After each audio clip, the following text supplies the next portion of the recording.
C# é uma linguagem de programação desenvolvida pela Microsoft. Assim como o nome já sugere, ela é fortemente baseada no C++, mas também possui influências de outras linguagens de programação orientada a objeto, como Java e Object Pascal. Assim como a maioria das linguagens que a gente conhece já está acostumado, como C, Python e Java, ela é uma linguagem imperativa. Isso significa que ela é baseada em comandos a serem executados pelo computador. O C# é uma linguagem compilada, porém, ela não é compilada diretamente para código de máquina, e sim para uma linguagem intermediária.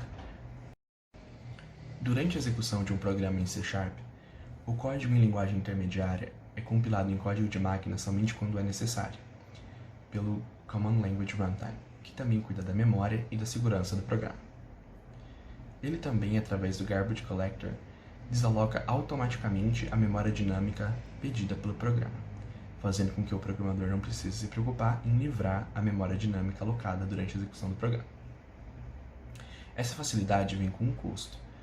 Os programas em C# rodam bem mais lentamente do que os programas em C++ feitos para executar a mesma tarefa, fazendo com que essa linguagem não seja muito utilizada em sistemas embarcados e sistemas de comunicação, onde a rapidez é essencial, e seja mais usada em sistemas de aplicações web e mobile de interação com o usuário. Como é visto em programação orientada a objeto em C++, classes são moldes para os objetos, atributos são características atribuídas a eles, e métodos são funções membro que permitem o acesso e a modificação desses atributos. E como o C# é uma linguagem dedicada exclusivamente à programação orientada a objeto, a implementação vista em C++ é perfeitamente aceita por compiladores de C#. Então, visando encurtar a programação e facilitar a manipulação de objetos e seus atributos, em C# encontram-se as propriedades, que são funções de atributos e funções membro, que são acessados por sobrecarga de função. Propriedades podem ser automáticas ou declaradas prolixamente, pela própria implementação de suas funções get e set. Dentro do tópico de encapsulamento, exploraremos melhor propriedades e como os objetos podem manipulá-las. Passando para os objetos, a declaração deles pode se dar de três formas diferentes aceitas em compiladores de C#. Uma, idêntica à de C++, tendo o nome da classe e o nome do objeto. Outra, também com o nome da classe e o nome do objeto, porém recebendo um new construtor da classe. E até mesmo usando a palavra-chave var, que é usada para tipos de dados definidos pelo usuário.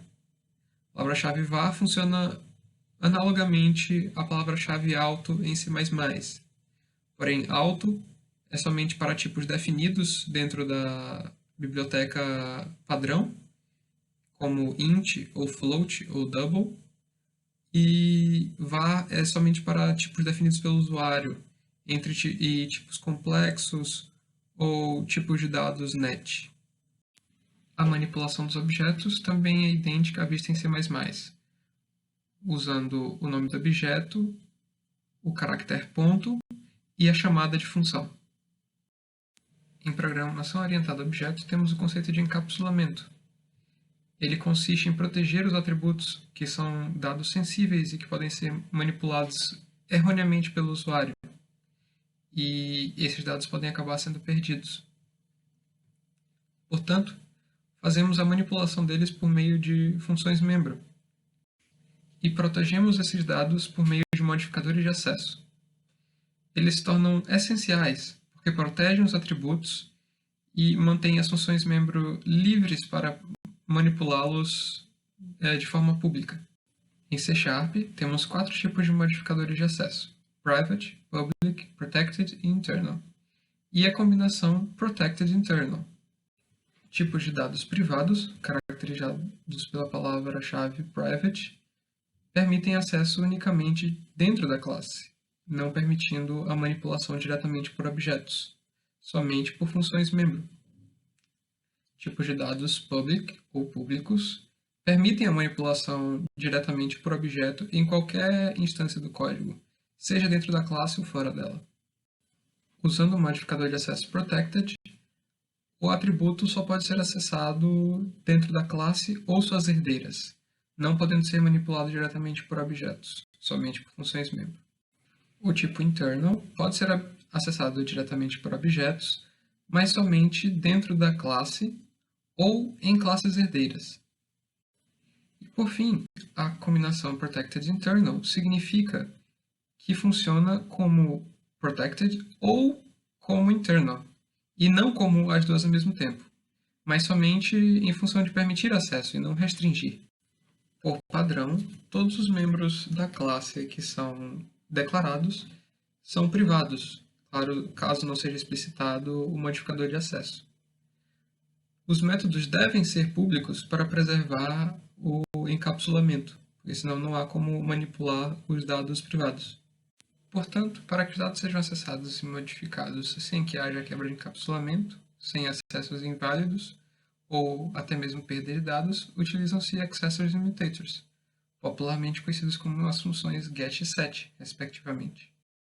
Podemos então ver uma implementação análoga à vista em C++, com a declaração do atributo privado e as funções set e get públicas. Agora vemos uma implementação abreviada usando as propriedades automáticas.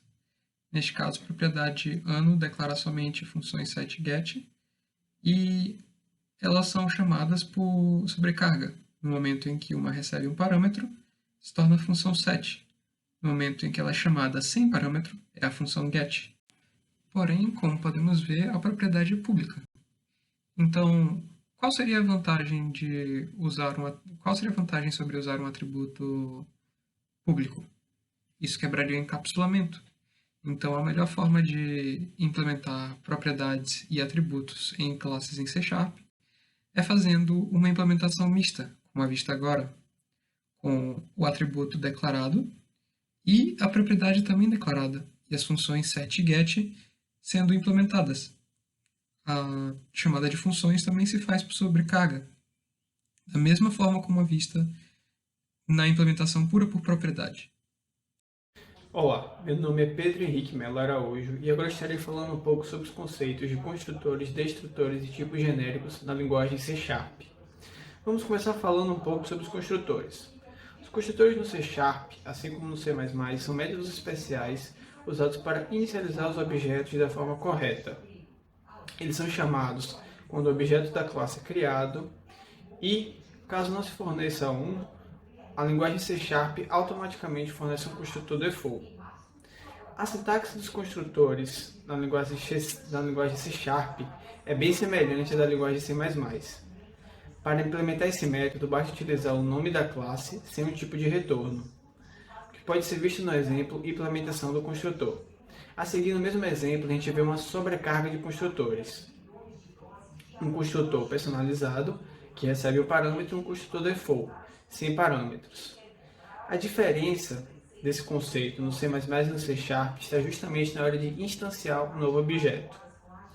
No C++, para instanciar um objeto, devemos declará-lo com o tipo criado e, em seguida, usar o operador de atribuição junto com a palavra-chave new e o método construtor, como pode ser visto no exemplo instanciar um novo objeto.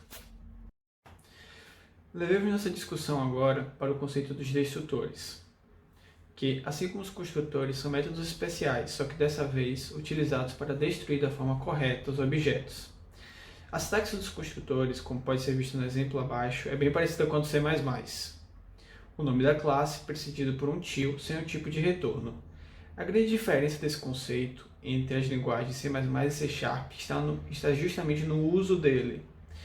Enquanto no C++ o desenvolvedor tem que se preocupar com a alocação e desalocação de memória, o mesmo não ocorre para o C#. No C#, o Garbage Collector desaloca a memória automaticamente. Ou seja, você não tem como chamar um destrutor de forma explícita nessa linguagem. Por fim, para finalizar nossa discussão sobre esses conceitos, temos o programa exemplo, que cria dois objetos, x1 e x2, com o construtor padrão e o construtor personalizado, utiliza esses objetos imprimindo alguns dados e, em seguida, no resultado da execução, a gente pode ver que esses dois objetos são destruídos de forma automática pelo Garbage Collector. Estenderemos nossa discussão agora para os tipos genéricos, que substituem os templates no C#. A ideia básica por trás desse conceito é permitir que os tipos, strings, doubles, ints, etc., tipos definidos pelos usuários, sejam um parâmetro para métodos, classes e interfaces. Ou seja, os tipos genéricos permitem definir inúmeros conceitos presentes no C# sem precisar especificar um tipo particular de dado, assim como os templates no C++. Parâmetros de tipo. Um parâmetro de tipo é usado na definição de um tipo genérico e serve como uma espécie de marcador de posição para um tipo especificado na declaração. Ou seja, quando criada uma instância do tipo genérico, o parâmetro de tipo será substituído pelo tipo especificado, como pode ser visto no exemplo abaixo. Você pode criar uma classe genérica ao utilizar o parâmetro de tipo entre angle brackets logo após o nome da classe, e um método genérico da mesma forma, utilizando o parâmetro de tipo logo após o nome do método, como pode ser visto no exemplo mais ao canto, ou especificando um tipo genérico como valor de retorno do método. Agora voltemos nossas atenções para as diferenças entre os templates no C++ e os tipos genéricos no C#. Apesar das implementações serem bem parecidas, por baixo do capô elas são bem diferentes. Em C#, os genéricos são resolvidos em tempo de execução, enquanto que no C++ tudo é feito em tempo de compilação. Para finalizar nossa discussão, estarei comentando brevemente o código exemplo presente no slide. Ele utiliza a classe e o método genérico explicados nos exemplos anteriores. Esse código ele declara 3 variáveis com nossa classe genérica, uma variável string, uma variável float e uma variável int, inicializado cada variável dessas com tipo especificado. Em seguida, nós printamos essas variáveis, o que permite a visualização de que foi criado uma especificação da classe genérica e do método genérico para cada tipo de dado.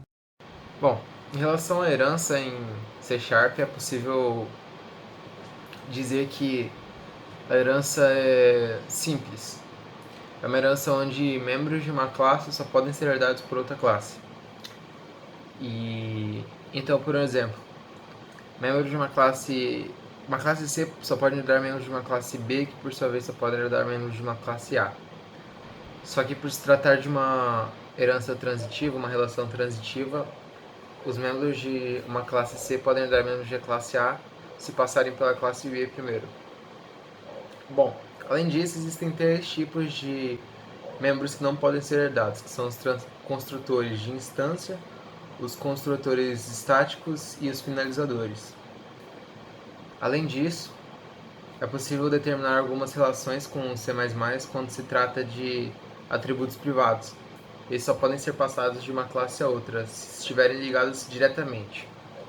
Contudo, podem ser passados a classes não ligadas diretamente se forem passados por get ou set.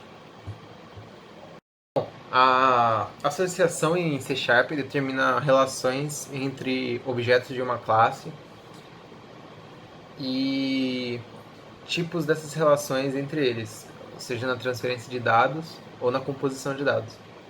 Bom, existem 2 tipos principais de associação, que são a agregação e a composição. A agregação define informações contidas em objetos de determinada classe que são passados para outros como complemento. Como, por exemplo, no caso do cliente e do pedido. O pedido tem informações do cliente e informações dos itens de um pedido. Ou seja, ele precisa saber o endereço do cliente, assim como os itens que foram pedidos. Então ele usa a informação da classe cliente, do objeto cliente, como o endereço e o nome do cliente, para definir um pedido. Já a composição é uma relação, um vínculo mais forte, onde a classe todo, o objeto todo, determina o ciclo de vida do objeto parte, como por exemplo no pedido item, que é a lista de itens que o pedido necessita. Se não houver pedido, não existe pedido item. Então, a classe o objeto pedido controla o ciclo de vida do pedido item, pois é uma relação de composição. Polimorfismo é uma palavra de origem grega que significa muitas formas. O polimorfismo é considerado o terceiro pilar da programação orientada a objetos, após herança e encapsulamento. Com o polimorfismo é possível criar várias implementações com funções distintas utilizando o mesmo nome. Existem dois tipos de polimorfismo, estático e dinâmico. Em C#, o polimorfismo estático ocorre em tempo de compilação e sua implementação ocorre através da utilização de sobrecarga de operadores e sobrecarga de métodos, enquanto o polimorfismo dinâmico ocorre em tempo de execução e a sua implementação utiliza os membros virtuais e a palavra-chave override. Sobrecarga de método é um conceito que envolve métodos de nomes iguais, porém com parâmetros diferentes. O compilador C# verifica a passagem de parâmetros, o número de parâmetros e o tipo dos parâmetros, para cada uma das chamadas dos métodos, e decide qual método chamar. Vejamos a classe dados. Os três métodos de nome multiplica são chamados, porém, parâmetros diferentes são passados para cada chamada da função, respectivamente, duas variáveis do tipo double, duas variáveis do tipo int e três variáveis do tipo int. Os três valores impressos em tela são diferentes. Sobrecarga de operadores será apresentado mais tarde na apresentação. Para exemplificar métodos virtuais e overriding de métodos, faremos uma analogia ao método como animais se locomovem. A classe animal possui o método locomover. Este método, quando chamado, imprime na tela que o animal consegue se locomover. Para que as subclasses da classe animal possam fazer a sobrecarga do método base locomover, o método base precisa ser virtual. A classe pinguim, que é uma subclasse da classe base animal, também possui o método locomover, porém com implementação diferente da implementação do método virtual locomover da classe base. Quando o método locomover da classe pinguim é chamado, imprime na tela que o pinguim consegue caminhar e nadar. Para que o método locomover da classe pinguim seja chamado e não da classe animal, é necessário o overriding do método. As subclasses morcego, canguru e cavalo também possuem o método locomover, cada um com seu respectivo comportamento. Para cada uma dessas subclasses, o método locomover apresenta um comportamento diferente. Para que a sobrecarga seja possível, é necessário o overriding dos métodos. Cada uma das chamadas de métodos tem a sua respectiva saída. Os métodos virtuais permanecem virtuais, independente de quantas subclasses derivadas da classe base existem. Assim, se existirem classes derivadas da classe pinguim, por exemplo, a classe pinguim imperador derivada da classe pinguim poderia fazer o override do método locomover. No entanto, não queremos que nenhuma classe derivada da classe pinguim possa fazer override desse método. Então, para isso, na classe pinguim declaramos o método locomover como sealed, encerrando ali a herança virtual. Uma vez declarado como sealed, o compilador não permite o overriding desse método por uma classe derivada. Em C# é possível redefinir ou sobrecarregar a maioria dos operadores padrões da linguagem. Não pode-se sobrecarregar diretamente os operadores lógicos OR e AND, e não é possível sobrecarregar operadores de atribuição e os operadores igual, ponto, ternário, new, is, size, of e typeof. Classe abaixo é feita uma sobrecarga do operador de soma. O operador usado entre dois valores do tipo caixa retorna uma nova caixa com a soma dos atributos das caixas anteriores. Os valores de comprimento, largura e altura da caixa test3 é a soma dos valores desses mesmos atributos dos objetos caixa 1 e da caixa test2, respectivamente. Utilizando o mesmo exemplo da caixa, vamos exemplificar a sobrecarga de operadores de comparação igual e diferente. Nesse exemplo, é implementada uma sobrecarga que determina que, quando usado o operador igual entre dois objetos do tipo caixa, é verificado se todos os três atributos são respectivamente iguais entre os objetos. Se sim, o método retorna true, se não, retorna false. O compilador C# não permite que seja feita a sobrecarga do operador igual, sem que seja implementada também uma sobrecarga ao operador diferente. No exemplo, a sobrecarga implementada para o operador diferente determina que quando o operador diferente é usado entre dois objetos do tipo caixa, é verificado se algum dos três atributos é diferente entre os objetos. Se sim, o método retorna true, se não, retorna false. Na execução do código mostrado, é verificado se caixa test1 é igual a caixa test2. Como essa afirmação é falsa, a sobrecarga do operador igual retornou false. Já quando é verificado se caixa test1 é diferente da caixa test2, a sobrecarga do operador diferente retorna true. Quando é verificado se caixa test2 é diferente de caixa test3, a sobrecarga do operador diferente retorna false, pois todos os atributos desses dois objetos são iguais entre si.